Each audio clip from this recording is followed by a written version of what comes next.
పోసి దేవుడు నీరు పోయలేదని నెత్తురంత ధార పోసి పెంచడమే పాపమా?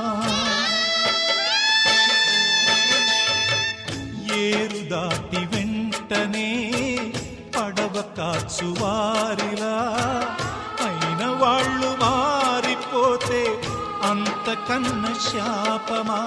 నిన్నే తమ దైవమని కొలిచిన వారేనా యముడై వేధించకని నిను వెలివేసేనా?